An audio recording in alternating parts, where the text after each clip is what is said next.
Sur l'échelle de la détente, on est à combien là? On est à Zénitude max? zénitude, ouais, si ça va. Combien sur 10?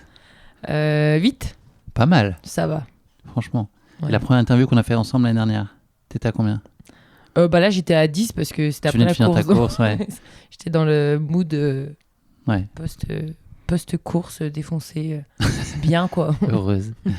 Ok, cool. Petit clap? Ah non, Ah, vas-y. Ah non, Non. fais-le. Non, vas-y, à toi l'honneur. Action. Bonjour à tous, je suis Guillaume Lalu et je suis ravi de vous retrouver dans ce nouvel épisode de Course Épique. Course Épique, c'est le podcast Running et Trail qui vous fait vivre dans chaque épisode une histoire de course hors du commun. Athlète émérite, coureur confirmé ou anonyme passionné, quand la légende d'une course et la destinée d'un coureur se rencontrent, c'est dans Course Épique qu'elle se raconte. Course Épique, c'est un nouvel épisode chaque mercredi, mais c'est également chaque lundi matin un extrait de l'épisode à venir pour bien démarrer la semaine ensemble. Nous avons donc rendez-vous 2 fois par semaine. Et si vous souhaitez suivre notre actualité au jour le jour ou découvrir les coulisses du podcast, je vous donne rendez-vous sur notre compte Instagram courseepique.podcast. J'ai le plaisir de recevoir dans ce nouvel épisode Lucille Germain. Originaire des Vosges et savoyarde d'adoption désormais, Lucille a embrassé très jeune le sport et plus particulièrement le biathlon. Le trail a pris une place grandissante dans sa vie alors qu'elle décide de renoncer à son projet de haut niveau en biathlon. Très tôt identifiée par le team Sidas Matrix, tout juste naissant, Lucille connaît très vite des résultats probants sur les sentiers. Elle devient ainsi championne de France de course en montagne espoir dès 2019, avant de devenir vice-championne de France élite de trail, championne de France espoir et championne du monde par équipe de course en montagne. Lucille a ensuite continué à multiplier les belles performances avant qu'un problème de déficit énergétique, sur lequel elle mettra quelques mois à poser un diagnostic, ne vienne perturber une partie de son année 2022. À l'aune d'une saison 2023 entamée la fleur au fusil, Lucille connaît sa première véritable blessure au mois de juillet dernier. Elle doit alors mettre sous cloche ses projets sportifs, et notamment l'OCC, à laquelle elle avait déjà douloureusement renoncé l'année précédente. Le Grand Trail des Templiers, en octobre dernier, marque son grand retour sur les sentiers. Un retour fort en émotions et interrogations suite à sa blessure, alors qu'elle s'essaye pour la première fois sur un tel format de 80 km. Tous ces sujets, Lucille les évoque sans filtre avec moi dans ce nouvel épisode que j'ai pris un plaisir fou à enregistrer. Mais je ne vous en dis pas plus. Lucille va vous raconter tout ça bien mieux que moi. Bienvenue dans notre nouvel épisode de Course Épique, à la relance. Bonjour Lucille. Bonjour Guillaume. Je suis ravi d'échanger avec toi dans ce nouvel épisode de Course Épique. Ça va? Ça va bien, merci de m'accueillir dans ce podcast. Écoute, avec grand plaisir dans un lieu pour enregistrer des plus coquets. Atypique, ouais. Atypiques, on va le dire. On est aujourd'hui à Annecy, voilà, dans une chambre d'hôtel pour faire cette interview bien au calme. On est aujourd'hui le 6 novembre, tu le sais. Et tu sais aussi sûrement que le 6 novembre, c'est la date de naissance d'Adolphe Sax, qui est le célèbre inventeur du saxophone. Donc, j'ai une petite question sur le sujet pour démarrer l'épisode, évidemment, et une petite fourberie d'entrée de jeu. Femi Kuti, c'est un musicien célèbre qui est le fils de Fela Kuti, qui est une légende de l'afrobeat. Il a battu le record du monde de la plus longue note unique tenue sur un saxophone le 14 mai, il y a quelques années. Est-ce que tu saurais me dire combien de temps il peut tenir une seule note en saxophone à 5 minutes près? Déjà 5 minutes, ça te donne un peu une idée de l'échelle. Alors là, c'est une très bonne question. C'est impossible de savoir, hein, je te rassure, donc tu peux y aller au feeling. À 5 minutes près, tu dis? Ouais. 6 minutes? Et bah plus, c'est assez étonnant. 51 minutes et 35 secondes. Ah oui, j'en étais loin. Ouais, mais impossible à trouver.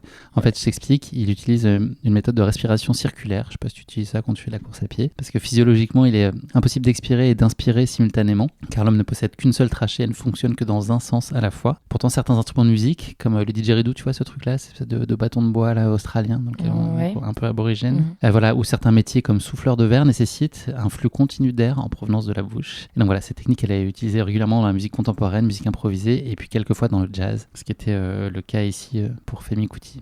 Toi, tu fais combien de kilomètres pendant ce temps-là sur du plat en 51 minutes? T'as le temps de faire 15 bandes pendant ce temps-là, non? Quasiment. Non, un peu moins quand même. Un peu moins. non, un peu moins. Mais c'est une très bonne question. Tu m'as pris au dépourvu là. Franchement, ouais, mais avec bienveillance, t'as vu? Ça va. Lucille, c'est la question d'ouverture traditionnelle du podcast. J'ai déjà eu le plaisir de te recevoir l'année dernière au moment des Templiers. Mais est-ce que tu voudrais bien, pour nos auditeurs, te représenter en quelques mots avec une contrainte? Tu ne peux pas me parler de sport. Lucille Germain, je suis originaire des Vosges et j'habite maintenant depuis quelques années à Beauzelle. J'ai 25 ans. J'ai fait des études dans le marketing et le management du sport. Diplômée? diplômée récemment et j'ai aussi obtenu mon diplôme de monitrice de ski nordique l'année dernière. Donc c'est assez frais et plus d'études maintenant, c'est fini. Terminé. Terminus. Une passion secrète, ton petit péché mignon. La cuisine peut-être ? Non, c'est un peu... Non, t'aimes bien ça ? Si, j'adore cuisiner, ouais. Tu nous fais saliver sur Instagram à chaque fois avec tes belles recettes. Vous ne goûtez pas, mais par les images sûrement. Merci beaucoup Lucille. Pour revenir un peu plus à ta plus grande enfance, le sport, il avait quelle place dans ta jeunesse, dans ton enfance ? Est-ce que c'était déjà très présent ? Alors, le sport avait une grande place pendant mon enfance puisque je faisais du ski de fond. J'ai suivi les traces de ma grande sœur. J'en ai fait à haut niveau en biathlon. Et puis, par la suite, je me suis mise à faire du trail. Mais c'est vrai que le sport prend une grande place et je me verrais pas vivre sans le sport, en fait. Ta plus grande enfance, t'étais dehors dès que possible ? Exactement, ouais. J'ai eu la chance d'habiter dans des endroits qui sont à côté de la montagne. Donc forcément, j'adorais être dehors, dans la nature en fait. Il y avait déjà cette idée un peu de se dépasser physiquement ou le simple fait de te balader et de profiter du paysage de façon un peu plus contemplative, c'était déjà en soi une chance ? Ou t'étais plutôt pleine d'énergie ? Ouais, je pense que j'étais une petite fille qui était pleine d'énergie et j'avais aussi l'esprit de compétitrice, donc j'adorais la compétition et même encore maintenant, c'est ce que je regrette, j'apprécie pas assez les paysages quand je vais courir par exemple, je suis assez focus dans mes entraînements, mais c'est quelque chose que je prends conscience, c'est-à-dire apprécier plus ce qui m'entoure quand je vais courir en montagne en fait. Même en entraînement ? Dans la course on peut comprendre que tu sois focus, mais même à l'entraînement c'est difficile pour toi ? Ouais, en entraînement, c'est difficile parce que je pense vraiment entraînement et j'arrive pas à prendre assez de recul pour me dire « Waouh, c'est magnifique où tu es ». Je le fais de plus en plus parce que je vais courir dans des endroits que je connais pas. Donc, j'essaye de regarder autour de moi. Et en fait, ce que j'aime pas, c'est d'arrêter ma montre. Je déteste m'arrêter. Donc, ceux qui courent avec moi, je ne m'arrête jamais. Qu'est-ce que tu as aimé du biathlon ? Est-ce que tu t'es pas posé la question parce que c'est ce que tu expliquais un peu pour marcher dans les traces de ta sœur ou, qu'est-ce que tu as trouvé chouette ? Est-ce que le fait qu'il y ait deux disciplines, ça crée un peu de variété ? Est-ce que tu trouvais ça ludique, physique ? Qu'est-ce que toi tu venais chercher dans ce sport-là ? Alors oui, je suivais les traces de ma sœur, mais c'est vrai que le biathlon, le fait qu'il y ait ces deux disciplines, donc du ski de fond et du tir, j'adorais tirer à la carabine en fait. Je trouvais ça hyper ludique de faire tomber les palettes. Ça demande beaucoup de concentration aussi quand on tire. L'odeur de la balle aussi, du tir, je trouvais ça hyper... C'est des petits trucs, mais qui me passionnaient. Et puis c'est un effort, c'est quand même un sport qui est pas dur, mais je veux dire, on arrive hyper essoufflé après un tour et hop, faut se mettre dans sa bulle et puis essayer de faire baisser ses 5 palettes. Donc ouais, c'était hyper challengeant, on va dire. Et ouais, ça m'a toujours passionné, surtout de regarder les Coupes du Monde à la télé. Ouais, j'avais envie de percer, on va dire, dans le biathlon. T'as identifié très tôt un potentiel que tu avais là pour le biathlon et pour le pratiquer à haut niveau ?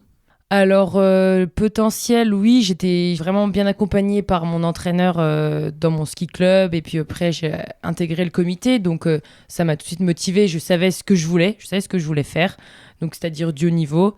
Mon entourage pas me poussait, mais m'encourageait à faire cette discipline à haut niveau. Et après, par la suite, j'ai jamais fait de course internationale, donc c'est là où j'ai un petit regret, on va dire. Et là, tes ambitions de haut niveau, l'idée, c'était quoi ? C'était de te pousser le plus loin dans tes retranchements ? C'était te prouver des choses ? C'était quoi l'idée derrière cette idée de haut niveau qui te donnait envie ? En tout cas, c'était un rêve de gosse ? C'était aller chercher une sélection en équipe nationale ? Qu'est-ce qui t'habitait ?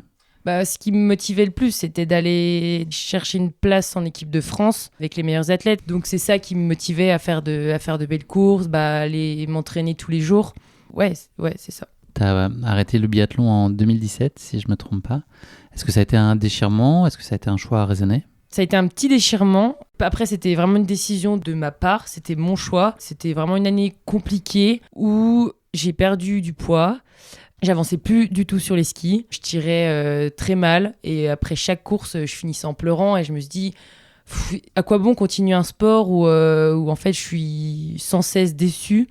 Ouais, je prenais plus de plaisir. Et je me suis dit, bon, c'est peut-être le moment d'arrêter. Et honnêtement, aujourd'hui, j'ai pas de regrets. Je regrette pas toutes ces années que j'ai faites au sein du comité. J'ai vécu de super belles expériences. Mais c'est vrai que ça a été très dur comme dernière année. J'en ai pas forcément un bon souvenir du coup de cette année. Mais c'est C'est un plus, on va dire, dans ma valise d'expérience, d'erreurs, on va dire, que j'ai faites. Et ton plaisir là dans le biathlon et ta réalisation, elle passait par la performance. En fait, c'est les résultats qui faisaient que tu t'accomplissais. Si tu avais ce que tu décris là, en tout cas, c'est quand les résultats ont un peu moins suivi, ça a finalement un peu désamorcé ton plaisir. Ouais, c'est surtout ça. C'est que il y avait plus plaisir de courir en fait. Je me focalise aussi beaucoup sur la place, sur la performance, et en fait, ça m'a bouffé. Je savais que j'étais plus dans le coup pour intégrer l'équipe de France. Je savais que c'était foutu et j'ai pas persévéré. J'aurais pu refaire des années de biathlon. C'était mon choix et j'avais pas la foi de continuer dans ce milieu-là et je voulais voir autre chose. Lucille, ce podcast ne s'appelle pas Biathlon épique, il s'appelle Course épique. Donc tu vas venir avec mes gros sabots. À quel moment la course à pied, et puis peut-être plus particulièrement le trail, elle a trouvé une place un peu plus prépondérante? J'imagine que tu devais aussi pratiquer des activités physiques à côté, connexes aux épreuves pures de biathlon. À quel moment tu as un peu plus embrassé la discipline et eu envie d'y consacrer plus de temps, plus d'énergie? Je rebondis sur ma dernière année de biathlon. Mes entraînements, je faisais beaucoup de courses à pied. Je me faisais un peu taper sur les doigts par mon entraîneur parce qu'il n'y avait pas assez de spécifique. Donc le ski roue, je n'aimais pas trop ça. Et je faisais beaucoup de courses à pied. Donc c'est déjà une passion qui est née quand j'étais, on va dire, au collège. Les crosses, j'adorais ça. Et cette année où je mets de côté le biathlon, je me suis dit, pourquoi pas faire les activités que je veux. Donc j'ai commencé à faire des trails par chez moi dans les Vosges. Ça marchait plutôt bien, je me prenais pas la tête. Et t'étais en quête de performance déjà un peu? Alors quand je vais sur une compétition, j'ai envie de bien faire. Et je pense aux résultats. Donc performance, oui et non, c'était plus dans la découverte d'un nouveau sport. Et bien sûr, si je pouvais gagner, j'allais chercher la gagne. Il y avait de l'exigence en tout cas. Déjà. Il y avait de l'exigence, exactement. Une année après, c'est là où le team Matrix, à l'époque, m'a démarché. J'étais très enthousiaste de me faire approcher par un team. C'était inattendu? C'était carrément inattendu, oui. J'ai beaucoup réfléchi. Je m'étais dit, je me laisse 2 semaines et puis je vous tiens au courant. Hein. Et je me suis dit, allez, tentons, je perds rien. Si je dis non, je vais le regretter. Et aujourd'hui, je l'aurais fortement regretté parce que j'ai vu l'évolution du team et tout ce qu'il a pu m'apporter, c'est juste magnifique. Comment est-ce qu'ils t'ont identifié? T'as une idée? Il y a une course en particulier sur laquelle tu t'es signalé? Alors j'avais fait quelques courses, dont un 30 km dans les Vosges, qui s'appelle les Crêtes Vosgiennes, derrière Clermont-Mougelles et Saraveuil. Et puis, je sais plus pourquoi, j'avais décidé de faire le Tour des Fises, le 15 km. Et j'étais partie des Vosges toute seule. Je m'étais fait 5 heures de route. J'étais arrivée le soir et j'avais fait le 15 km le lendemain, donc vraiment toute seule. Et j'avais fait une belle course. Et c'est aussi là qu'ils m'avaient repéré. Ils avaient vu le résultat. Et je me dis, ça se trouve, si j'étais pas allée faire ce trail, ils m'auraient peut-être pas remarqué. Donc je pense que c'est par rapport à ces résultats-là qu'ils m'ont démarché ensuite. Avant de revenir à ton lien avec le team, pour toi te qualifier en termes de coureuse, est-ce que tu dirais que tu fonctionnes beaucoup à l'instinct, ou est-ce que tu es une coureuse qui est plutôt très rationnelle, très carrée, analytique? Comment est-ce que tu te cataloguerais, définirais en tout cas? Je suis plutôt quelqu'un qui va suivre plus ou moins à la lettre le programme d'entraînement. Non, j'ai tendance à un peu dépasser parfois les séances, le temps. Si j'ai 1 heure, je vais faire un peu plus. Mais maintenant, j'ai appris que valait mieux faire les choses bien, enfin faire un peu moins par exemple, mais bien. Mais je suis quand même carré et j'ai besoin d'un programme, sinon je m'éparpille. Je dis pas que je suis perfectionniste. Flexiblo-perfectionniste, un peu flex. Ouais, un peu flex, mais j'ai besoin d'un cadre pour pas faire n'importe quoi, un peu comme les enfants, quoi. J'ai besoin d'être suivi. Un peu cadré. Voilà. Il faut qu'il y ait un peu de jeu, un peu de souplesse dans le cadre, mais qu'il y ait quand même des bords sur les côtés. Ouais, je pense exactement, c'est la bonne définition. Et en course, est-ce que tu arrives à garder la tête froide dans la quasi-totalité des circonstances, ou tu peux te laisser un peu prendre par tes émotions? Alors là, tu as touché le point faible. C'est toute ma difficulté en course. Enfin, j'ai parfois du mal à gérer mes émotions. Je le travaille beaucoup avec ma préparatrice mentale. Je pense que j'ai fait beaucoup de progrès par rapport aux premières années où j'ai débuté le trail. Donc je suis contente du travail qu'on a fait et qu'on fait encore. S'il y a quelque chose qui se passe pas comme prévu, je peux être un peu perturbée et puis prise par ces pensées négatives. Donc c'est un peu un combat contre ça t'a déjà fait sortir de courses très concrètement? Ah oui, carrément. Plein de courses Vraiment, desquelles t'es passé? J'ai loupé des courses à cause de ça parce que je me focalisais sur d'autres choses au lieu d'être focalisée sur moi-même, sur le moment présent, sur ma foulée. En fait, j'étais focus sur je me sens pas bien, ou alors je commençais à regarder les autres filles et ça m'a bouffé sur quelques courses, ouais. Tu as parlé donc de ta rencontre avec le team qui a été hyper structurante dans ta vie. T'avais quoi, toi, à ce moment-là, comme attente? C'était inattendu qu'ils viennent à toi, mais toi, qu'est-ce que tu pouvais imaginer qu'un team t'apporte en disant oui, t'avais envie de trouver quoi? Justement, un peu de structure, là, ce que tu évoquais juste avant, et puis une construction de carrière, en tout cas, de projet? Alors au début, je pensais pas honnêtement à construire quelque chose pour une carrière. Je pensais plus à avoir une structure, avoir un groupe avec qui aller courir. Et je pensais aussi à cette progression que je pouvais avoir en étant dans un team. Il y a aussi le staff, tout ce qui nous apporte, c'est-à-dire il y a le kiné, il y a les médecins, aussi les partenaires équipementiers.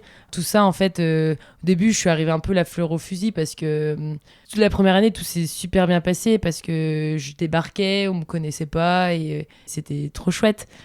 Ce qu'on entend là, c'est que c'est un projet d'équipe, un projet collectif. Ça, c'est aussi quelque chose qui est, je pense, très important dans ta pratique, en tout cas de ce qu'on peut ressentir de l'énergie qu'il y a autour du team aujourd'hui. C'est quand même une pratique extrêmement collective, quoi. Vous le vivez ensemble. Toi, c'est fondamental pour toi d'avoir cette dimension-là, ou est-ce que tu peux avoir aussi ce côté-là, besoin d'être seul, faire ta route, être plus individualiste? Je pense que oui, j'ai besoin de moments où tu es seul avec toi-même, on va dire.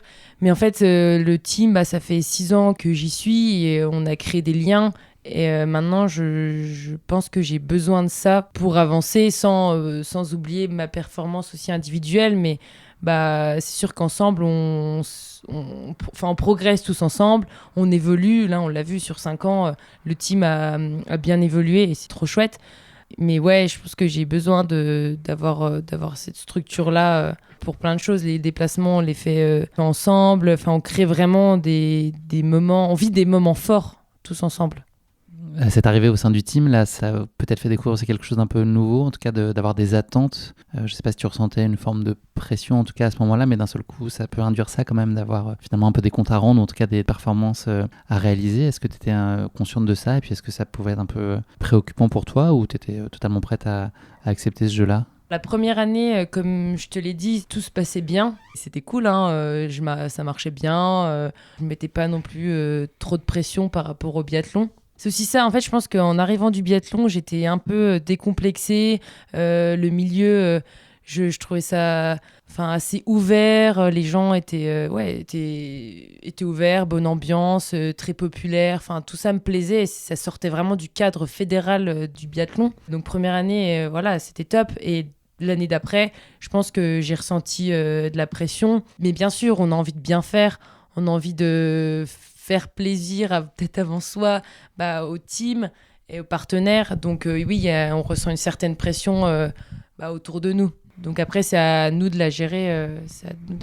La façon dont vous opérez, c'est anticiper des projets à long terme, en fait, d'avoir plusieurs niveaux de lecture sur les objectifs, raisonner sur la saison, en tout cas la prochaine course, puis ensuite sur la saison d'après, et puis ensuite avoir un horizon plus lointain. C'est comme ça que vous opérez aujourd'hui? Alors oui, le but, c'est de se projeter là sur déjà planifier un calendrier pour la saison prochaine.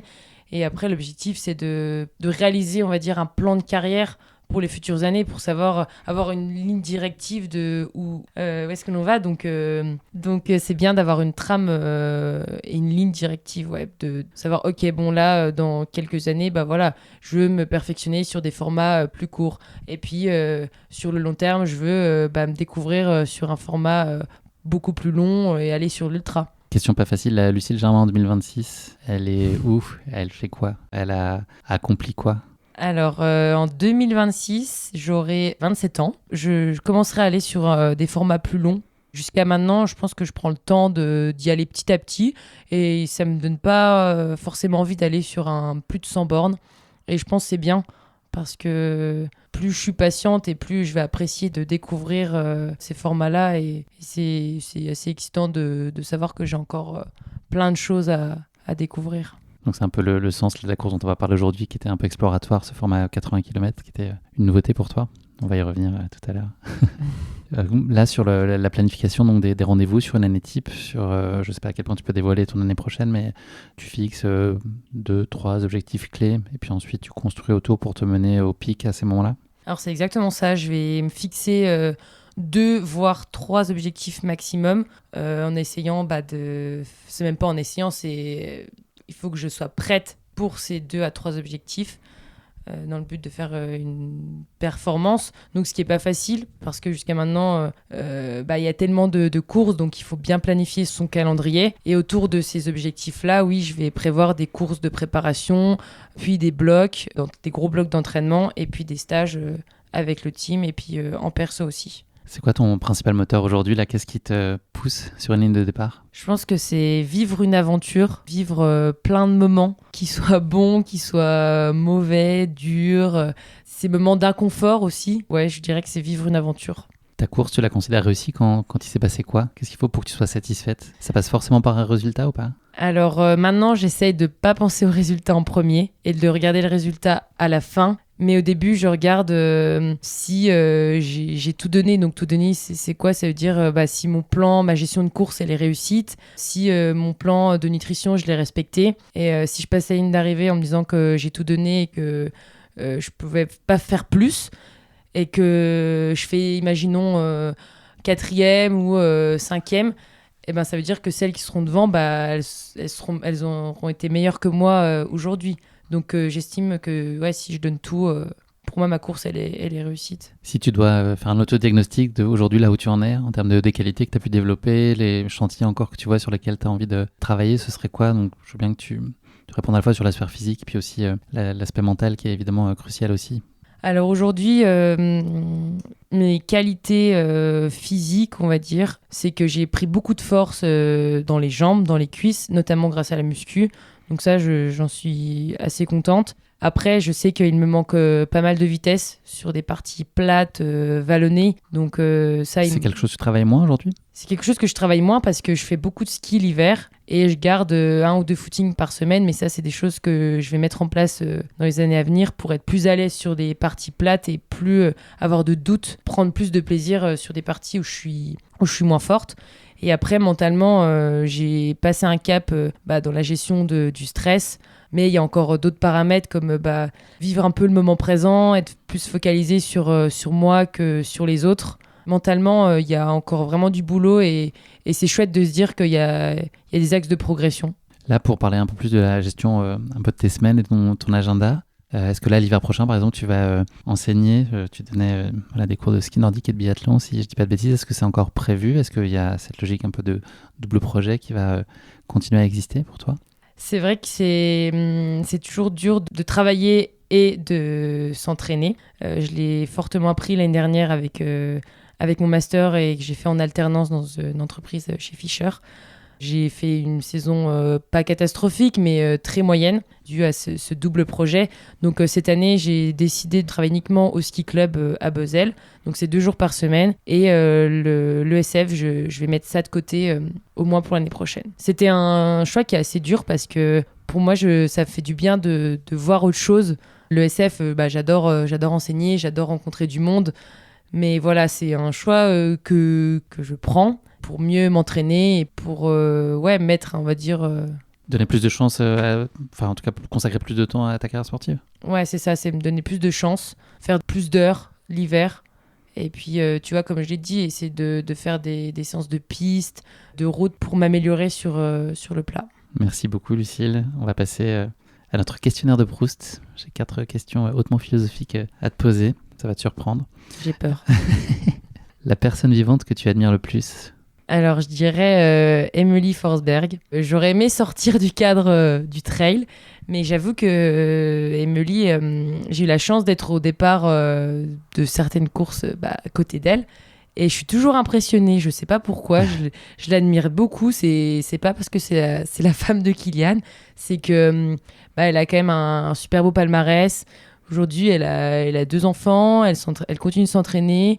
Elle performe. Ouais, voilà, la forme. Et surtout, je la trouve naturelle, simple, et elle transmet beaucoup de choses sur les réseaux sociaux. Et c'est une personne que j'admire beaucoup. Très bien. L'émotion la plus difficile à gérer pour toi? À la directe, je dis l'anxiété. Okay. Parce qu'elle est... Tu donnes pas cette image-là? Non, en fait, je l'associe beaucoup au stress. Je suis quelqu'un qui est assez stressé. Non, je regarde tes ongles en même temps, j'essaie de voir si tu te ronges les ongles. Ouais. Non, je me ronge beaucoup les ongles. Tu vois, je trouve qu'elle est dure à gérer parce que pour moi, l'anxiété, donc liée au stress, avant les courses ou même dans la vie, quand c'est des situations où t'es pas à l'aise ou que t'as peur, j'ai mal au ventre, je me ronge les ongles et je trouve que c'est dur à contrôler ces symptômes-là. Donc pour moi, je dirais l'anxiété, ouais. T'as rongé combien d'ongles avant cet enregistrement? Les 10 doigts de ma main. Tu pouvais changer une chose chez toi? Alors là, ça rentre, c'est un peu plus intime. Hein. Non, Tes ongles? Non, mes pieds. Ah ouais, c'est vrai. Non, mes pieds, c'est toujours été un complexe. Ok. Et, Mais il y a très peu de pieds qui sont beaux. Hein. Oui, c'est vrai que c'est encore plus dans le trail. Je pense qu'avec les ongles noirs et les ongles perdus. Non, c'est mes pieds. Ouais, si je peux faire quelques petites tailles en dessous, ça serait top. Ah ouais. Là, tu fais du...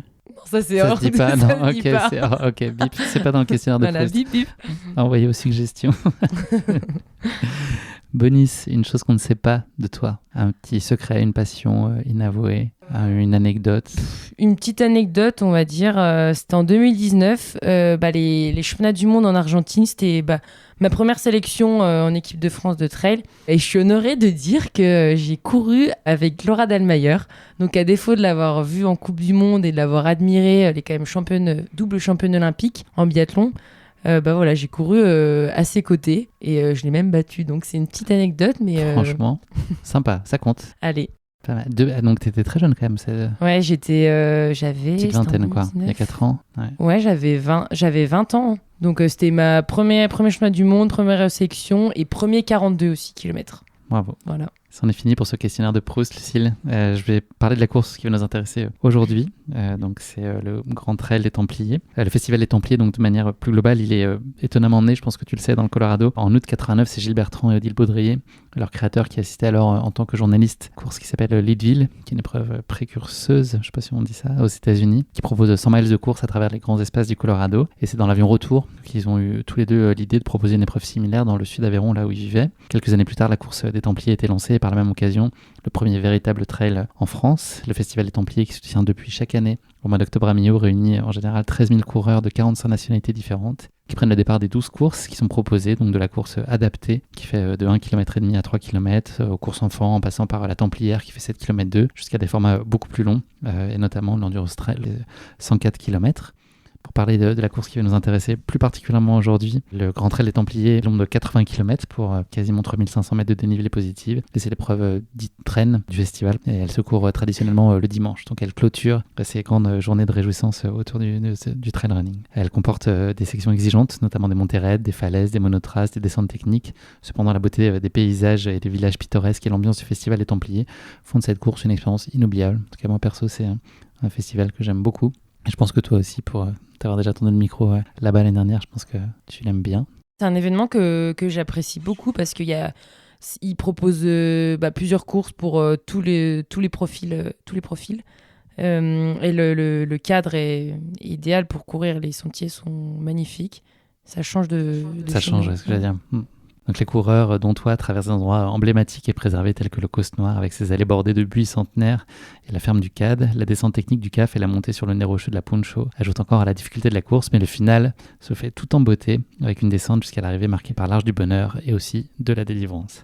Le palmarès de la course est assez évocateur. Chez les femmes, la Française Karine Eric qui l'a emporté 9 fois. Nouria Picasse, dont on se parlait tout à l'heure en off, 3 fois. Rooscroft 2 fois. Maud Gobert 2 fois. Camille Brouillat l'année dernière. Et chez les garçons, John Albom, Jim Wamsley. Des Français qui brillent aussi. Thomas Laure-Blanchet qui l'a emporté 4 fois. Seb Speller 2 fois. Benoît Cory lui aussi 2 fois. Donc voilà, des très jolis noms. Ce serait pas mal d'avoir un Lucille Germain au milieu de tous ces noms-là dans quelques années. Ce serait vraiment beau. C'est jouable.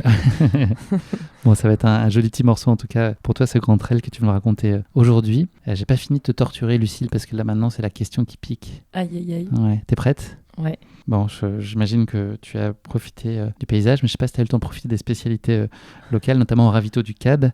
C'est le Roquefort qui fait la fierté de la région. Tu le sais, ça, j'imagine. D'après la légende, le Roquefort, je fais un petit peu d'historique sur le Roquefort, c'est important. Il serait né des trépidations amoureuses d'un jeune berger qui, parti à la recherche de sa bien-aimée, aurait oublié son morceau de fromage de brebis ainsi que sa tranche de pain dans la grotte du Combalou. À son retour, bien que le fromage fût recouvert de moisissures, il le goûta. Et puis il a aimé. Ce fromage est mentionné expressément pour la première fois au 9e siècle, ce qui en fait un symbole, pardon, c'est pas le 9e, c'est 11e siècle, ce qui en fait un symbole historique de la région des Causses et de la vallée d'Aveyron. Parce que X et 1, ça fait 11, c'est 1 et X qui fait 9 en chiffre romain. J'ai mis un chiffre romain sur mes petites notes. J'ai donc 3 questions pour toi, Sur le Roquefort. Ok. Ouais, c'est la question qui super. pique, elle a jamais aussi bien porté son nom.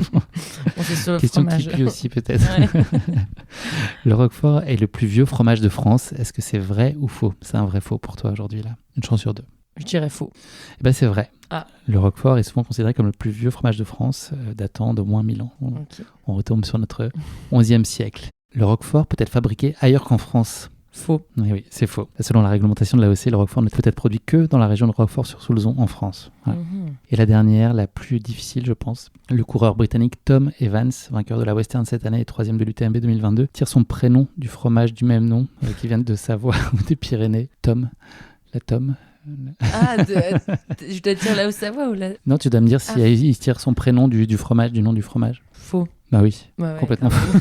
Tu m'as dit la plus dure. Aucun Ouais. rapport. Non, Je non, me c'était suis mis juste... une pression. Non, non, non, c'était juste pour faire une Ouais. petite vanne un peu foireuse. Tu me connais. Écoute, 1 sur 3, les mentales a flanché un petit peu là sur cette question qui pique. Tu n'as pas été aussi brillante Non. que tu... Je suis un peu nulle sur ce genre de questions. Ouais, c'est pas évident, j'avoue. Ouais. C'est totalement hors contexte. Mais c'est important, voilà, il y a l'ancrage local, c'est important de J'aime. valoriser aussi les spécialités. Et moi, je suis content de la retrouver au CAD. En général, ces tartines de Roquefort. Moi, j'ai le temps de m'arrêter en tout cas pour savourer. Toi, je pense que tu es plus en mode express. Je voudrais qu'on revienne sur tes souvenirs des Templiers. Donc, c'était l'année dernière, ta première dans le cadre de la Buffy 50. Quel souvenir, toi, t'en gardes aujourd'hui de cette découverte des Templiers et puis de cette course aussi qui était une espèce de retour en grâce aussi après des mois un peu compliqués? Ah, justement, le mot, c'est le retour. C'est retour à délivrance après des mois de galère et une saison moyenne.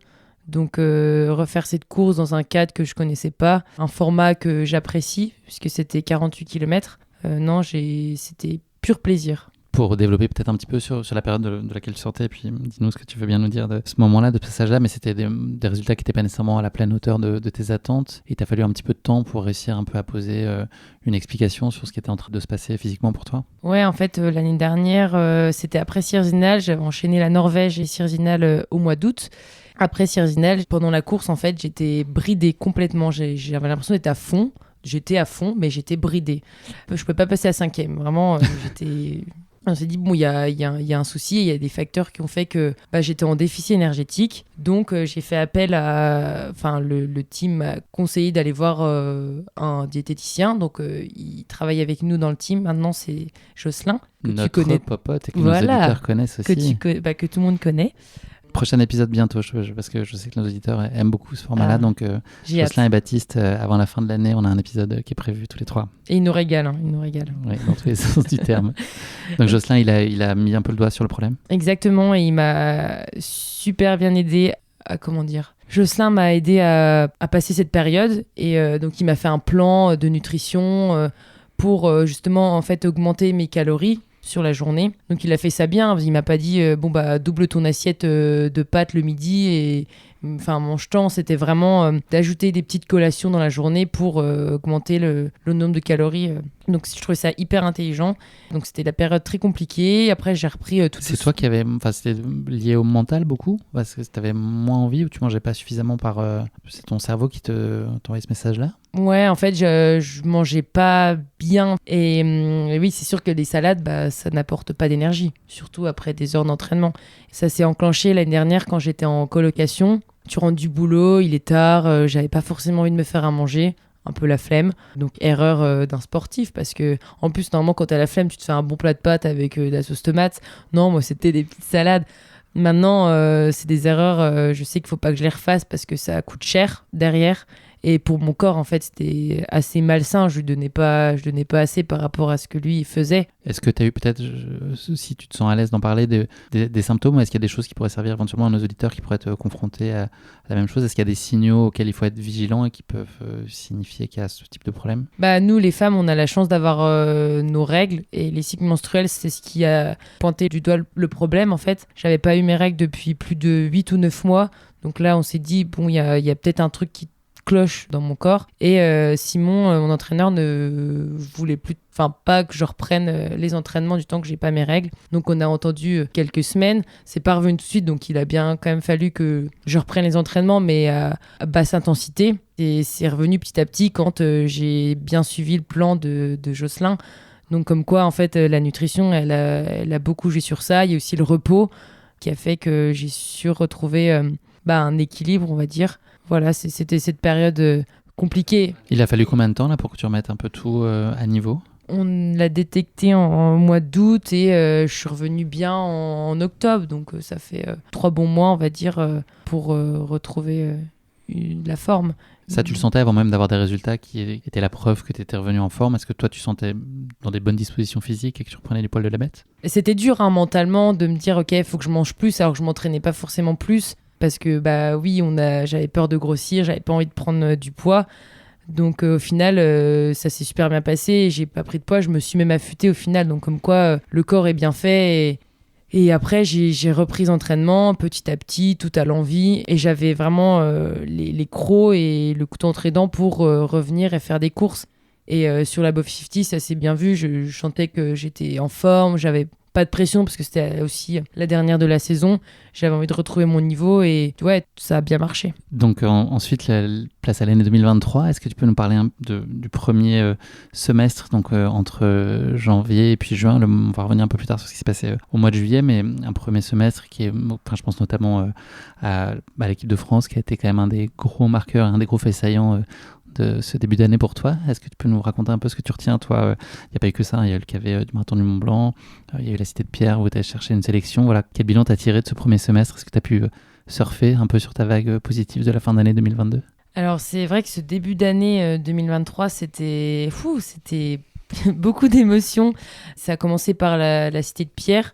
Je venais pour chercher une qualif pour les championnats du monde en Autriche, donc qui me donnait vraiment envie et c'était en ligne de mire. Donc rien n'était fait pour les championnats de France. Je suis arrivée bien en forme, j'avais fait un bel hiver sur les skis, comme quoi je travaillais plus, j'étais plus en études. Donc j'ai eu le temps de faire beaucoup de volume à ski, surtout en ski de rando tout en gardant des footings à côté et en faisant des séances en course à pied. Donc voilà, qualif aux France. Incroyable, franchement, j'ai vécu... Inattendu? Ouais, pour moi, c'était inattendu. Je visais aller top 5, top 10 parce qu'il y avait une énorme densité et c'est trop génial d'avoir une densité pareille. Donc c'est ultra motivant. Puis le parcours était ouf. Franchement, je me suis régalée. Je pensais que ça allait vraiment être plat, vallonné. En fait, c'était ultra exigeant.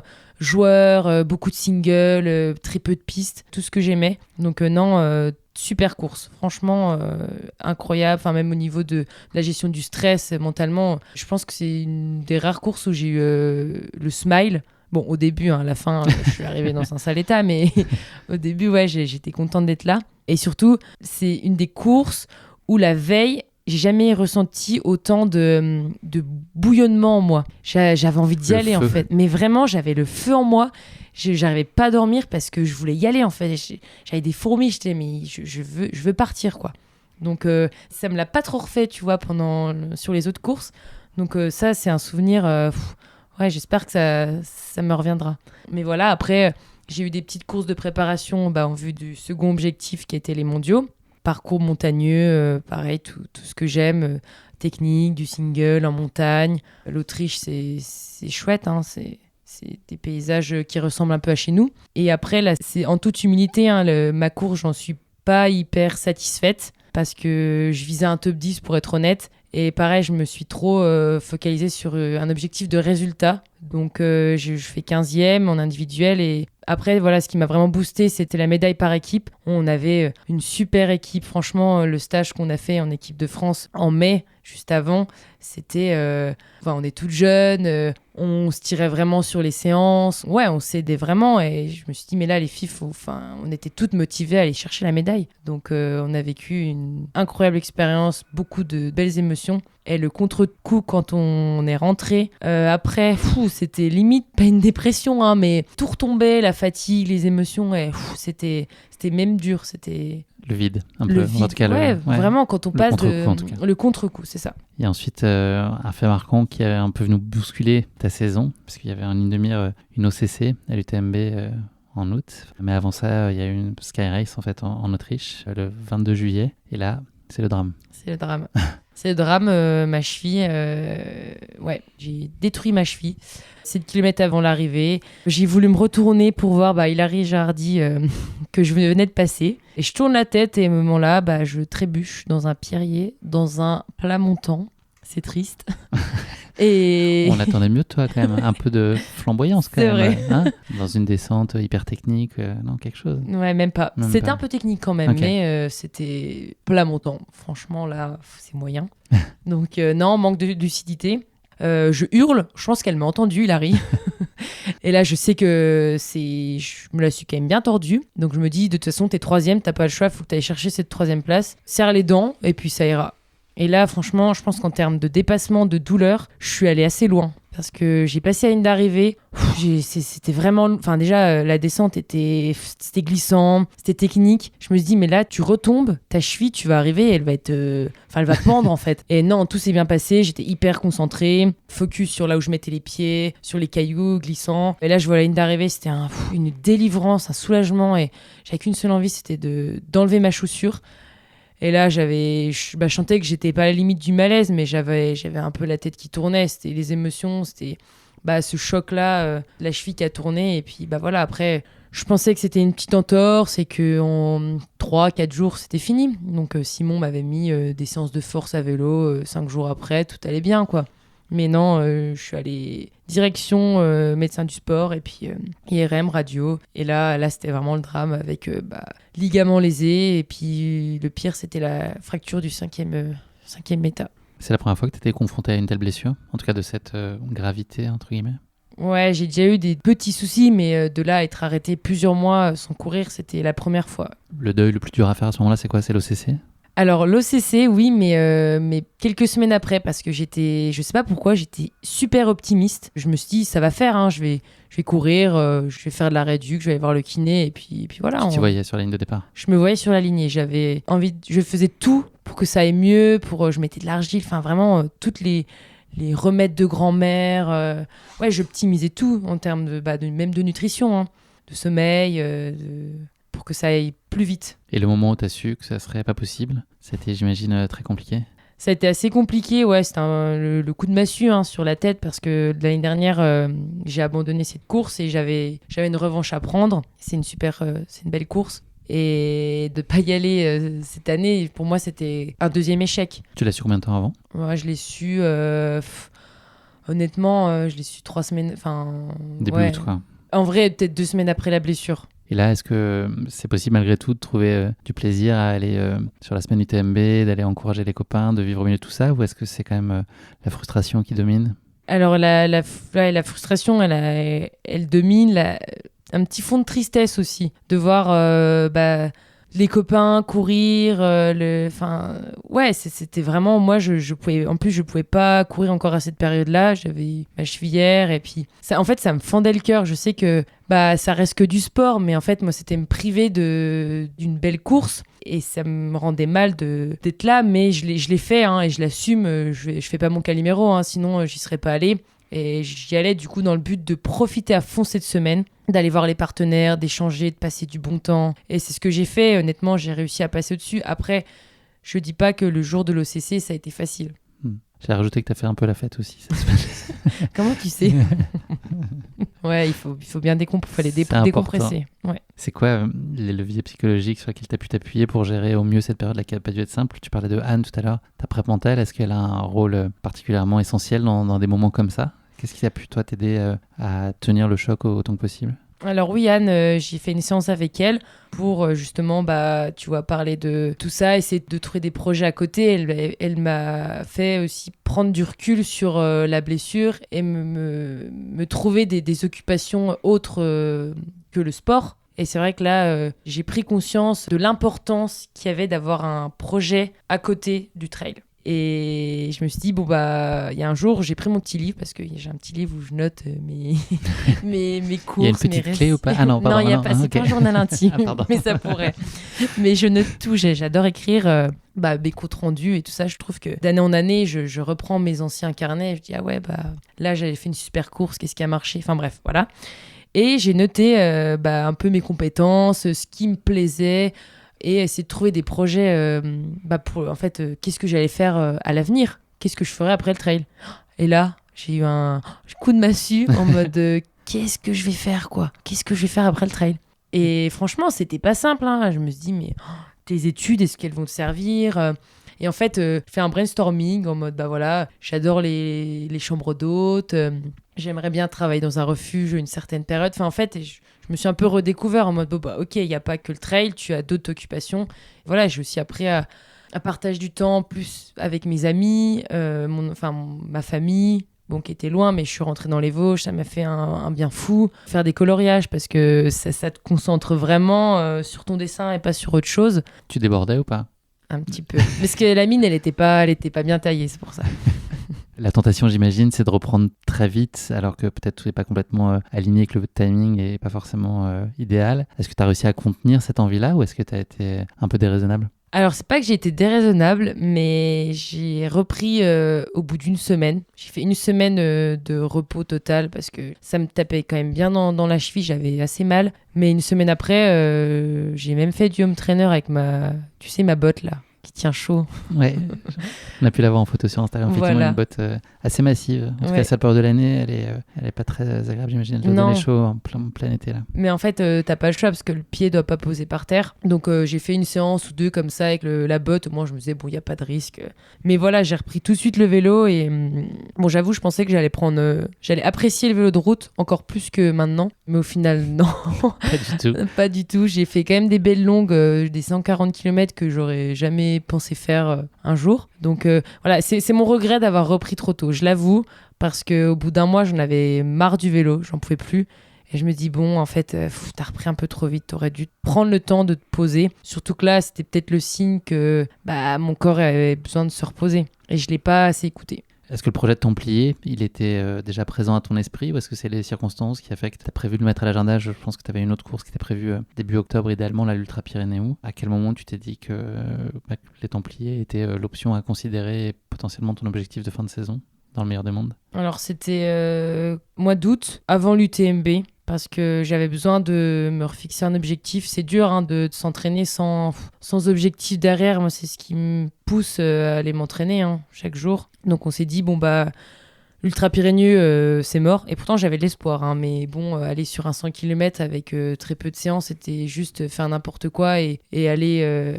à la blessure, honnêtement, j'étais pas encore rétablie. Donc, les Templiers, j'y étais l'année dernière. On s'est rencontrés là-bas et on me dit pourquoi pas, c'est la course phare, c'est un bel événement, bonne organisation, et tentons. Honnêtement, je me suis pas pressée, j'ai pris le temps de me rééduquer, je faisais 2 séances de kiné par semaine.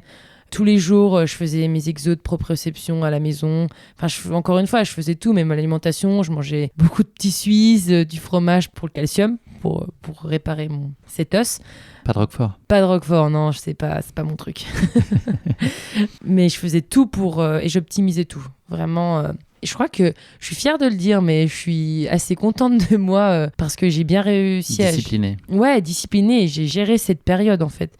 Au lieu de pleurer un peu sur mon sort, non, je me suis donné un bon coup de pied aux fesses et maintenant, c'est toi qui as les rênes et puis en avant, quoi. Tu avais émis le souhait, en tout cas la volonté quand on s'était vu l'année dernière au mois d'octobre, au Templier, de faire du plus long sur l'année 2023, donc c'était chose faite, en tout cas c'était l'objectif. C'était donc une étape naturelle pour toi d'aller plus loin et d'aller chercher un format 80 km et te tester sur une distance que tu connais pas. Ouais, c'est ça, c'est le mot, c'est se tester et se découvrir sur un format de 80 km. Donc c'est quand même, pour moi là c'était 9 heures d'effort, 9h18 précisément. mais c'est vrai que c'est autre chose, c'est un voyage. Ça me fait penser à Baptiste Chassagne qui disait ça pour ses ultras, notamment l'UTMB. Et son premier ultra, c'est je le prends comme un voyage. Et j'avais exactement cette même vision. Je pars pour 5h15 là, du matin, t'es encore un peu un peu encore endormi. Non, même pas, en plus j'avais super envie de partir. Et ouais, tu te dis, en 9 heures, il y a le temps de se passer mais tellement de choses, des hauts, des bas, une explosion, des jambes de feu. Tu passes par tellement de phases. C'était un voyage en première ou en deuxième classe ? Sans Ouais. trop spoiler. Un peu les deux. Un peu les deux. Alterné. Quelle prépa était possible à mettre en place en aussi peu de temps ? Et puis, le corollaire à cette question, c'est quel niveau de confiance ça veut dire qu'on a en soi quand on a une préparation qui est tronquée ? Est-ce qu'on peut arriver décemment sur une ligne de départ en ayant le sentiment d'avoir un peu toutes les cartes en main et la certitude, en tout cas, d'avoir fait ce qu'il fallait pour que ça se passe bien ? La préparation, elle a été courte, puisque j'ai repris la course à pied le 10 septembre. Et encore, hein, c'est pas faire 1 heure de footing, c'était des 1 minute marche, 1 minute footing. Donc c'était assez long, j'ai fait ça sur 2 semaines. Patience, c'était le maître mot de cette période. Il fallait pas que j'accélère le processus, c'était m'écouter. Si j'avais telle douleur, ok, je m'arrêtais là. Et ça, je l'avais pas fait depuis longtemps, de m'écouter autant. Je pense que j'avais tellement peur on m'avait beaucoup prévenu sur la fracture de fatigue et j'avais pas envie de me rajouter 3 semaines. Honnêtement, 2 mois, c'était déjà super long. Et 3 semaines, 6 semaines, je pouvais pas. Donc, arriver au Templier, pour moi, déjà, sans bobo, c'était l'objectif principal. Après, 1 semaine, 2 semaines avant, j'étais pas 100% confiante. J'avais encore des doutes sur mon état de forme, sur est-ce que ma cheville, elle va tenir. C'était des petits doutes qui étaient dans ma tête. Tu es arrivé sur place 1 semaine avant. Est-ce que l'idée, c'était de faire ces recos aussi pour se donner un peu de la confiance sur un certain nombre de paramètres que là, tu pouvais peut-être un peu plus maîtriser en tout cas et d'aller approprier le parcours finalement pour laisser en tout cas le moins d'inconnu possible sur cette partie-là et cet aspect-là de la course? Ouais, carrément. On est venu 1 semaine avant avec Clovis et Thomas et Léo. On a reconnu on faisait par tranche de 20 km à peu près, et de connaître le parcours, de repérer en tout cas, ça te donne une indication sur quoi tu auras à faire. C'est vrai que ça me donnait un peu plus de confiance. J'appréhendais beaucoup la piste, les grandes parties de piste, donc c'est ce qu'on a eu de nuit. Au final, ça passe plus vite. Et je me suis rendu compte qu'en fait, il y avait beaucoup de parties joueuses, du single, et ça m'a beaucoup rassurée, ouais. L'objectif là, c'est un temps. C'est les 9 heures dont tu nous as parlé juste avant. C'est pas une place, donc de ce qu'on a pu comprendre aujourd'hui dans la façon dont toi tu planifies tes courses et ambitionnes un résultat. C'est vraiment le chrono. Ouais, maintenant, c'est comme tu le dis, c'est plus une place, c'est se battre contre soi-même et contre le temps. Donc là, c'était moins de 9 heures. Je trouvais ça assez ambitieux. Voilà, c'était un format que je connaissais pas, donc c'est dur d'estimer un temps. Mais voilà, c'était moins de 9 heures et là, j'ai mis 9h18. Il me reste en tête, 9h18. Ouais, mais c'est quand même très bien. Tu avais une stratégie de course assez précise en tête. À quel point tu l'avais détaillée, formalisée, ou est-ce que là, c'était juste prendre la course sur ce qu'elle est, comme une course de reprise et puis en plus une expérience sur ce format-là? Alors là, oui, c'est une course de reprise, mais j'avais besoin d'un plan de course. C'est-à-dire que jusqu'à 35 km, donc premier ravito, j'étais en gestion, gérais mon truc, être souriante, bien manger aussi. C'était hyper important. Et en fait, le but, c'était de mettre en route à partir des 50 km, donc à la roque. C'était vraiment commencer à appuyer. Sauf que... On aura l'occasion d'en parler peut-être si tu veux, ouais, pour pas tout à fait spoiler à ce stade. On va vivre la course là maintenant avec toi, puisqu'on est le 22 octobre, qu'il est 5h15, là le réveil a sonné. T'as pas eu besoin de réveil puisque t'as pas du tout dormi, ou en tout cas très peu. Il y a une émotion qui est particulière là sur la ligne de départ, au moment de renouer avec la course. Tu te sens comment? Alors, j'avais La fébrilité beaucoup? J'avais les frissons et j'étais assez... un peu sensible. Enfin... Tu sais, c'est... émotif, quoi. Ouais, voilà, exactement. Ouais. C'est émotif parce que y a les musiques en plus améno, là, qui te... Ça marche à tous les coups. Qui te dressent les poils, là. Et tu sais, tu regardes tout ce monde-là. Et bon, après, là, c'était assez différent cette année puisqu'il y a eu une femme qui est décédée sur la course. Ouais. Donc, il y a eu un très beau poème... qu'a lu Gilles Bertrand, c'est voilà. Ça. Et honnêtement, ça m'a vraiment mis les larmes aux yeux. Honnêtement, j'étais très, très émotive. Une maman de 37 ans, je crois, qui a fait un arrêt cardiaque sur la course. Exactement. Donc c'est là où en fait on dédramatise vachement et on se dit ok, je suis là pour une course et c'est du sport. Et... ça remet les idées en place. Ouais, exactement. Dur de transitionner là-dessus, ouais, effectivement. Mais voilà, c'est des choses qu'on peut pas... Déjà, on veut pas entendre transitionner parce que ça n'existe pas, mais on veut surtout pas voir sur des courses des choses qui se passent. Exactement. Voilà, on n'est pas sur les sentiers, on souhaite jamais que ça se produise. Pour rentrer dans ta course, donc un peu plus spécifiquement, Lucille, tes 20 premiers kilomètres de course, on se fait un gros paquet là sur tes 20 premiers kilomètres. Est-ce que tu peux nous raconter comment ils se sont passés? Alors, 20 premiers kilomètres, donc gestion de ma course. J'avais pas mis mon cardio, j'avais prévu de le mettre, mais je me suis dit, bon, te fixe pas te mets pas de pression, tu commences à connaître tes sensations, tes allures. Donc, ok, au feeling. Et je sais pas, je courais avec un mec qui avait, je sais pas, on parlait un peu. Donc, c'était bien, ça me montrait que moi, j'étais dans mes allures, j'étais pas trop vite. Et donc, du coup, il me disait qu'il envisageait de faire moins de 9 heures. Je me dis, bon, bah nickel, si on fait la course ensemble, je ferai peut-être moins de 9 heures et lui aussi. Donc voilà, et après, en fait, j'ai eu des petits soucis au ventre. Je sais pas, j'étais un peu brassée, il faisait froid. Donc, j'ai dû faire un petit stop dans la forêt. Donc voilà, c'est...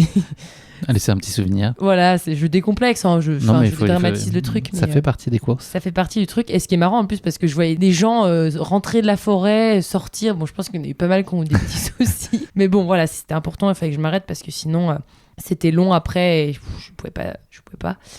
Donc, 20 premiers kilomètres. Et ensuite, aux environs du kilomètre 30, là, la sensation pas forcément très favorable, c'est ça? Tu commences à te dire que c'est pas forcément une bonne journée? Ouais, je me dis que j'ai pas des superbes jambes. Après, c'est bizarre parce que vu qu'on est en gestion au début, j'étais un peu perdue aussi. Bon, ce qui est bien, c'est que j'ai quand même réussi à manger, ce qui est pas mon cas d'habitude. Donc, je me dis, bon, au moins, t'exploseras pas, t'auras bien mangé et ça ira. Mais c'était plus au niveau des jambes, au niveau mentalement, j'étais pas... Je sais pas, c'était un peu bizarre. Je retrouve du coup l'assistance kilomètre 35. Premier ravito. Saint-André-de-Vésine. J'avais 2 copains, 2 amis et Alex Viol qui était là pour le ravitaillement. C'est ça. Et je leur dis que je suis pas super bien. Donc ça les met un peu en mode qu'est-ce qui se passe et tout. Je dis non, c'est bon, j'arrive à manger. Donc je m'étais fait mes petites crêpes. On va entendre parler beaucoup de crêpes là, je pense, dans la suite de la course. Non, là, j'en ai pas trop mangé. Et voilà, je prends mes 2 flasques. Au final, c'est un ravito assez express et je repars. Tu demandes les positions ou tu t'intéresses pas à ça à ce moment-là? Honnêtement, je m'intéresse pas. Et en fait, ce qui m'a aussi mis un peu mal, malgré le fait que je me sois détachée du résultat, c'est que je voyais pas de filles. Je savais que devant, elles étaient tout de suite parties et je les voyais pas. Donc, j'essaie de pas trop y penser et plutôt de penser à mon parcours. Et je me fixais des objectifs de OK, bah là, va jusqu'au ravito kilomètre 35. Tu vas voir Alex, les copains, ça va être cool. Et après, voilà, je faisais petit à petit. OK, maintenant, tu vas jusqu'à la barrière. Enfin, je m'étais fixé dans mon plan de course quelques points. Tu repars ensuite donc avec pour destination le kilomètre 55, mais là il y a des sensations pas terribles et puis des questionnements, voire des idées d'abandon qui commencent à poindre dans ton esprit. Alors, kilomètre 35 jusqu'au kilomètre 55, c'est un gros chemin de croix. Passage à vide, chemin de croix. Très compliqué, je suis focalisée sur mes jambes. Honnêtement, j'ai entre kilomètre 35 et kilomètre 40, il y a eu un changement. J'ai l'impression que j'ai les jambes super lourdes, j'arrivais pas plus à courir, donc vraiment bizarre. Donc forcément ma tête focalisée sur je suis pas bien. J'ai pas réussi à détourner mon cerveau sur autre chose, donc c'est-à-dire sur des éléments extérieurs. Donc voilà, j'arrive à la Roque, je pensais voir Alex accroché, le dossard à ce moment-là, c'est ça. C'est au kilomètre 45 et je vois personne. Donc je me dis bon bah t'as pas le choix que d'aller kilomètre 55. Mais honnêtement, c'est dur parce que pendant 20 bornes, j'avais envie d'abandonner, quoi. Et c'est dur. C'est parce que c'est pas tenable ou c'est parce que t'es déçu de ce que tu peux livrer? Qu'est-ce qui...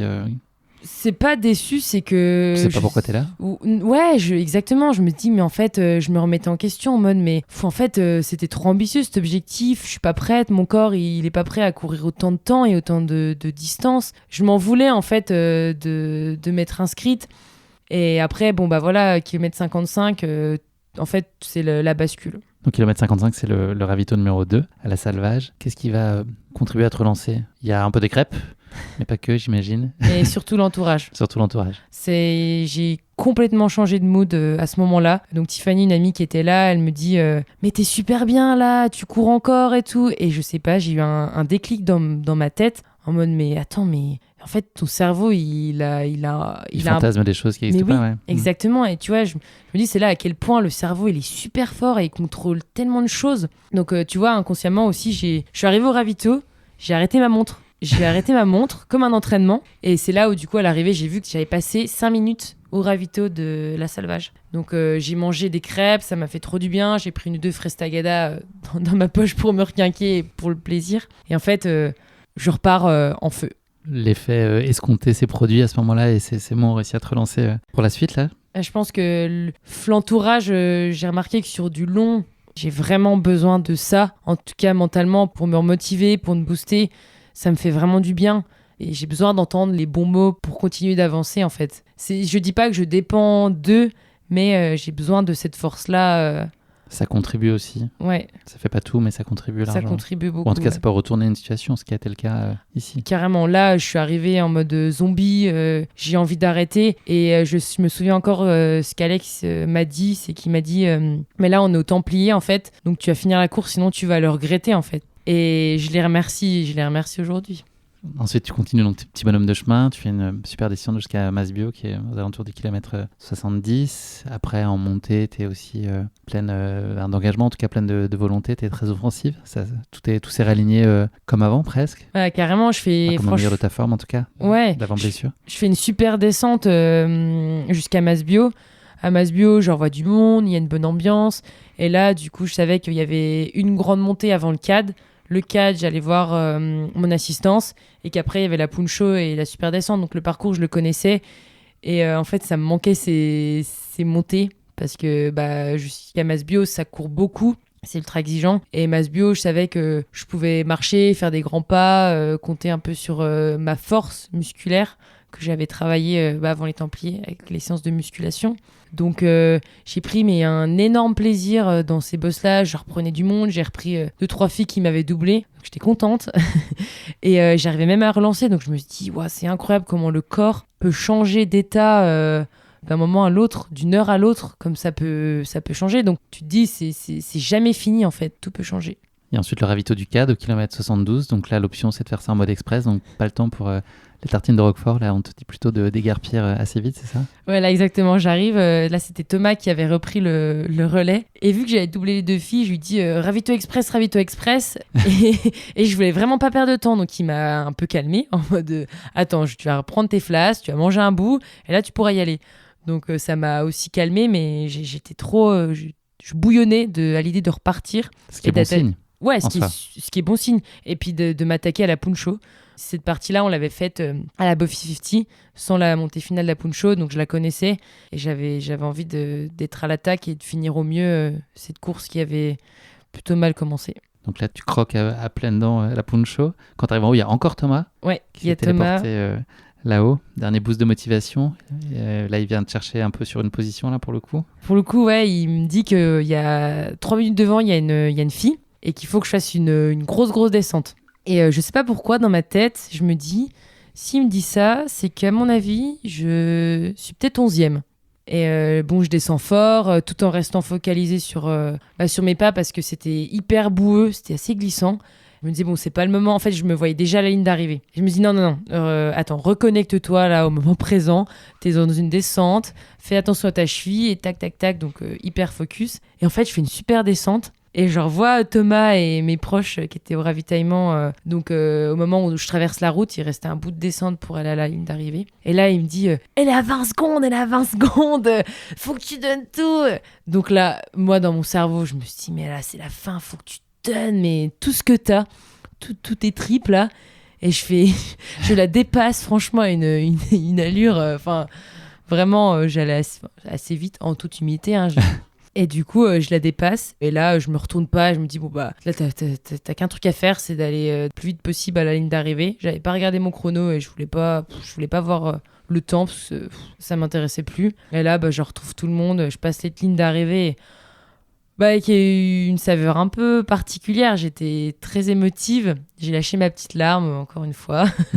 Mais moi, c'était quelque chose de très fort parce que c'était 1 mois de préparation pour cette course. Et c'est de dire que je l'ai fait, que j'ai osé le défi de finir. Et surtout, là, avec un top 10, je sais que mon temps n'est pas incroyable et que devant, ça a couru tellement vite. Mais voilà, c'était plus une satisfaction personnelle de m'être prouvé que c'était possible de le faire et puis surtout de boucler ces 80 km. Pour parler un petit peu des résultats, donc toi tu nous l'as expliqué tout à l'heure, tu as fini en 9h18 à cette 10e place. C'est Julie Roux qui l'a emporté en 7h58 devant Adeline Martin et Gemma Arenas Alcazar en 8h22. Et chez les hommes, c'est John Albon, Francesco Pupi et Ben Diman qui sont tous les 3 sur le podium dans cet ordre-là. Première fois qu'il y a un podium sans français, je crois, sur ce grand trail cette année-là. Qu'est-ce qui t'a paru le plus difficile là, si on revient sur cette première expérience de 80 km? Qu'est-ce qui a été le plus compliqué pour toi, tu penses, à gérer? C'était cette période où j'ai pas été bien. Je me suis rendu compte que sur une distance longue comme celle-ci, on passe par différents moments, bien ou moins bien.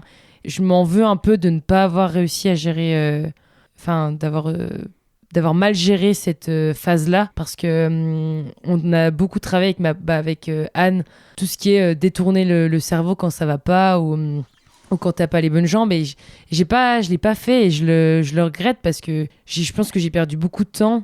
Ouais, c'est vraiment le regret. Après, la nutrition, je suis assez contente. Je pense que j'ai bien mangé par rapport à d'autres cours sur des formats plus courts où c'est assez dur. Après, là, c'est pas la même allure, donc c'est plus facile à manger. Ouais, je dirais que c'est ça mentalement où j'ai pas été forte.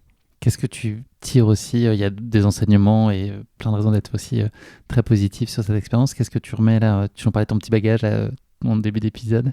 Qu'est-ce que tu as rajouté là-dedans avec ce 80 km dans les apprentissages et des choses qui peuvent te servir pour la suite, hormis là, ce que tu viens d'évoquer sur cette gestion et sur les points d'optimisation que tu vois à ça, dans les satisfactions, dans ce que tu as réussi aussi à te prouver de positif? Bah, ce qui est positif, c'est que j'ai su rebondir au kilomètre 55, et ça c'est bien, parce qu'honnêtement, j'aurais pu décrocher mon dossard, et non, j'y ai persévéré jusqu'au bout. C'est pour ça que je le disais, je remercie tellement mes proches et Alex de m'avoir poussé jusqu'au bout, parce que sans eux, aujourd'hui, j'aurais vraiment des gros regrets, et je m'en serais voulu. Donc je suis contente de ça, d'avoir su rebondir, et je me suis prouvé que j'étais capable que je tenais cette distance, que je l'avais dans les jambes, que musculairement j'ai été impressionnée comment j'ai tenu, parce que les derniers kilomètres, j'aurais pu refaire encore quelques kilomètres, peut-être plus de 80, je les avais dans les jambes, et c'est trop cool de se dire en un mois que j'ai cette distance-là dans les jambes. C'est cool, quoi. Si je fais une meilleure prépa, je pourrais améliorer déjà mon temps, ça c'est sûr. Cette course-là, elle valide aussi un peu ton protocole de reprise et ta gestion de la blessure. Ça, c'est aussi une récompense en quelque sorte de la patience dont tu as fait preuve, et puis de l'abnégation et de serrer les dents. Sur le terrain, ça a payé, même si tu avais des attentes un petit peu supérieures en termes de temps, mais tout ça valide que finalement tu as fait les choses dans l'ordre et comme il fallait. Ouais, carrément. C'était quand je disais que je m'alignais sur le 80 km des Templiers, j'ai eu pas mal de personnes qui me disaient ah ouais, tu vas courir les Templiers et tout, mais c'est pas trop tôt. Donc ouais, c'est pour ça que j'ai eu pas mal de doutes, et j'ai su bien faire les choses, mais encore une fois, j'ai été bien accompagnée avec Simon, avec Anne, avec Thomas. Ils m'ont suivi et très bien accompagnée. J'ai jamais été toute seule pendant cette blessure, et ça c'est important, hein. Quand t'es tout seul pour gérer ça, c'est là où tu peux rechuter, reprendre trop vite. Je suis pas déprimée, parce qu'il y a encore une fois, il y a des choses qui sont plus graves. Des accidents, là, j'ai été arrêtée que de 3 mois. Mais ouais, c'est sûr que c'est hyper satisfaisant de se dire que les choses ont été bien faites et qu'elle a tenu. J'ai pas eu de douleur, et c'est ultra positif. Donc on va te revoir sur des formats comme ça? Alors peut-être l'année prochaine. En tout cas des 80, ouais. Ouais, sur un format, je pense 70-80 km, j'ai vraiment envie de retenter l'expérience en utilisant ces erreurs-là que j'ai faites, et en utilisant ces points positifs pour m'améliorer. Si tu avais un conseil à donner à nos auditeurs là, qui voudraient entreprendre le projet de s'aligner sur cette course, c'est quoi ce qu'il faut bien s'attacher à faire pour espérer réussir sur ce grand trail? Alors sur ce grand trail, je pense qu'il faut faire pas mal de séances qui sont vallonnées, et faire peut-être un cycle de plat, donc des séances à plat, parce que c'est très roulant, c'est très exigeant. Et puis les bosses, elles sont raides mais courtes. Ouais, je dirais faire beaucoup de séances à plat, vallonnées, et puis s'entraîner à manger pendant les séances, ça c'est ultra important. Je l'ai fait du coup pour préparer Templier. Et en fait, on s'entraîne physiquement pour les courses, mais en fait, il faut aussi entraîner son ventre Enfin, c'est comme l'entraînement, en fait, l'alimentation. Si tu le fais pas, tu n'arriveras pas à manger en course. Quelle est l'image que tu retiens aujourd'hui de cette course, s'il y en avait qu'une? Quel moment? Honnêtement, dans ma tête, j'ai l'image de la Salvage, où d'un côté, c'est un peu noir et blanc, quoi. C'est le moment où j'arrive en mode zombie, et puis je repars en mode reboosté, en feu. Donc pour moi, c'est cette image-là. Ouais. Merci beaucoup, Lucille, d'avoir partagé avec nous ce grand trail. Avant qu'on se quitte, j'ai encore 2-3 questions pour toi. Quand je t'avais posé la question l'année dernière sur tes rêves de 2023, tu avais entouré en vert le projet de l'équipe de France. De quoi sera faite ton année 2024, tes envies? Alors 2024... je me suis déjà fixé 2 objectifs. Je ne sais pas encore si j'irai au championnat de France. C'est une décision que je vais prendre là, parce que le calendrier n'est pas encore fixé. Mais mes 2 objectifs seront le marathon du Mont Blanc et puis l'OCC. Hein. Il faut que je la finisse. Et... Jamais 2. Jamais 203. Non, me souhaite pas ça. Mais... Ah non, oui, non. Ouais. Jamais 203. Jamais 1 101. Ouais, voilà, on va dire ça. Que tu vas y arriver et que ça va bien se passer. Ouais, sur le départ, la ligne départ et la ligne d'arrivée. C'est ça. J'y serai aussi, j'espère, normalement. Super, ouais. On se verra. Souhaitons-le. Ouais, j'espère que tu es prête à m'attendre. Je t'attendrai à l'arrivée. Est-ce qu'il y a une course dont tu rêves, pas forcément là tout de suite demain, à court terme, ou pas forcément dans une logique de performance absolue, mais il y a une course qui te fait rêver ? Alors, c'est vrai que... Un accomplissement de vie, peut-être ? Un accomplissement, ça serait de gagner une course. J'avoue, je sais pas encore laquelle. Enfin, une belle classique, ce serait vraiment génial, mais aujourd'hui, j'ai pas encore gagné de course. Sympa pour la Bofi 50. Ah non, mais mais je veux dire de classique avec une grosse densité, et ça, ce serait un énorme accomplissement. C'est ce qui manque, franchement. Est-ce que tu rêves des courses américaines ? Est-ce que tu rêves d'une diag ou de choses comme ça ? Est-ce que c'est le genre de jeu ? Alors, pas c'est forcément en dépit de peut-être des considérations d'objectifs et autres, mais d'une façon un peu irrationnelle, une course vraiment qui te fascine ? Plus tard, je pense que j'adorerais aller à la hard rock. Même si les dossards sont assez limités, en tout cas, c'est une course qui me donne assez envie, même si je pense qu'elle est bien exigeante par l'altitude et puis la distance et puis la technicité. Puis découvrir un peu les courses américaines, c'est autre chose. J'aimerais te suivre. Allez. Ouais, franchement, il ne faut pas me chauffer trop longtemps. Ouais. Lucille, je te propose de conclure cet épisode, non pas avec le mot de la fin, avec le motto de la fin. Est-ce que tu as une devise à partager avec nos éditeurs ? Alors, c'est un peu ma devise qu'on a inventée, on va dire, avec ma prep mentale. Mais en tout cas, moi, je l'utilise beaucoup en course. C'est fais ce que tu sais faire. Voilà. C'est propre. Nickel. Il y a aussi, ça aurait pu être suis le petit kangourou qui saute devant toi sur le plat. Je suis tombé là-dessus en réécoutant l'épisode de l'année dernière. Un kangourou imaginaire aussi sur les passages de plat, c'est ça ? C'est vrai. Tu l'as vu encore là, le kangourou ou pas ? Il est au placard ? Il est un peu au placard là. J'avoue que ces derniers temps, je ne l'ai pas trop utilisé, mais peut-être qu'il reviendra, peut-être avec un petit ou je sais pas, un deuxième kangourou. À voir, affaire à suivre. Affaire à suivre. Merci beaucoup Lucille, c'est malheureusement déjà la fin de cet épisode. Merci d'avoir partagé avec nous tes premiers pas sur ce format 80 km et sur cette mythique course qui est le Grand Trail des Templiers. J'étais ravi de partager avec toi cette grande première sur ce format, mais aussi de revenir sur la gestion de ta blessure qui est une période forcément délicate dans le parcours d'athlète, qu'on soit un athlète de haut niveau ou un athlète amateur, c'est des périodes qui sont compliquées à vivre. Donc merci des enseignements que tu as pu partager avec nous sur cette période-là de ta vie. Je me réjouis en tout cas de te voir sur pied de si belle manière et puis j'ai déjà hâte de te voir à nouveau à l'œuvre sur les sentiers ou derrière ce micro. Merci à toi Guillaume pour ce super échange. C'était un super moment. Merci Lucille. Merci.